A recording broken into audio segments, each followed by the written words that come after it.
दिवाळीच्या सगळ्यांना शुभेच्छा। परवापासून दिवाळीचं पर्व सुरू झालेलं आहे। आज पाडवा आहे। पाडव्याच्या देखील सगळ्यांना खूप खूप शुभेच्छा। हा पाडवा म्हणजे नवीन संकल्प, नवीन पर्व, सगळ्यांच्या आयुष्यामध्ये सुख समृद्धी आनंद घेऊन येवो अशा मनापासून शुभेच्छा।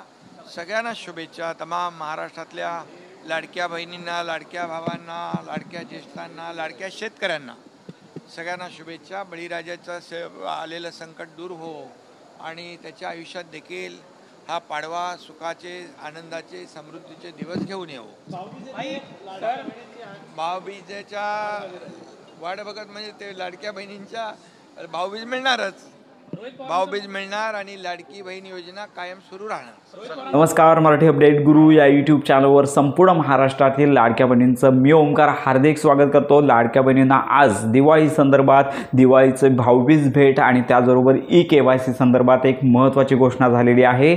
चला तर वेळ न घालवता या संदर्भात संपूर्ण माहिती घेऊया। तर आज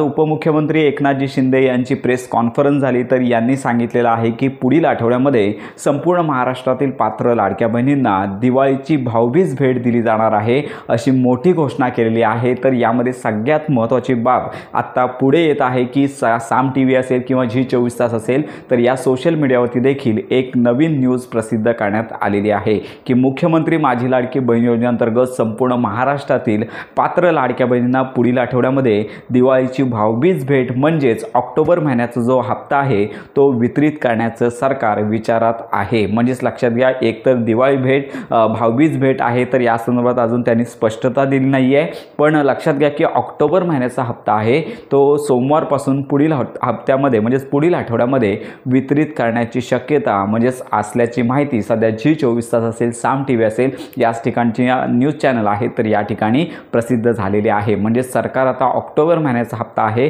पुढील महिन्यापासून ज्या आगामी निवडणूक चालू होणार आहेत तर याच्या पार्श्वभूमीवरती हा जो हप्ता आहे तो पुढील आठवड्यामध्ये वितरित होण्याची शक्यता वर्तवण्यात येत आहे। तर आत्ताची ही महत्त्वाची माहिती आहे। लवकरच मंत्री आदिताई तटकरे असतील किंवा मुख्यमंत्री असतील किंवा उपमुख्यमंत्री असतील हप्ते वितरणाची घोषणा करतील आणि लाडक्या बहिणींना भाऊबीज ओवाळणी मिळणार आहे। आणि याचबरोबर एक अजून महत्त्वाची बातमी येते की संपूर्ण महाराष्ट्रामध्ये लाडक्या बहिणींची जी KYC आहे तर ही KYC ला तात्पुरती स्थगिती आलेली आहे अशी देखील बातमी पुढे येत आहे। परंतु पोर्टलवरती अजून या संदर्भात कोणतीच नोटीस प्राप्त झालेली नाही। त्यामुळे संपूर्ण महाराष्ट्रातील लाडक्या बहिणींना अगदी प्रशासकीय माहिती किंवा सूत्रांकडून माहिती मिळत आहे की KYC सध्या स्थगिती देण्यात आलेली आहे।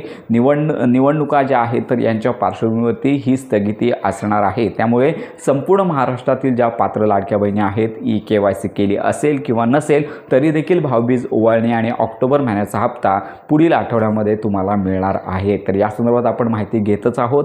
KYC अजून बंद झाली नाही आहे, पोर्टल चालू आहे, पण ज्यावेळी मंत्री आदिताई तटकरे घोषणा करतील त्यावेळेस या संदर्भात सत्यता पाहायला मिळणार आहे। तर लवकरच या संदर्भात घोषणा होणार आहे आणि या संदर्भात खात्रीशीर माहिती आपल्या चॅनलवरती दिली जाईल। तर योजना संदर्भात खात्रीशीर माहिती करता आपल्या मराठी अपडेट गुरु या यूट्यूब चॅनलच्या कनेक्टमध्ये राहा।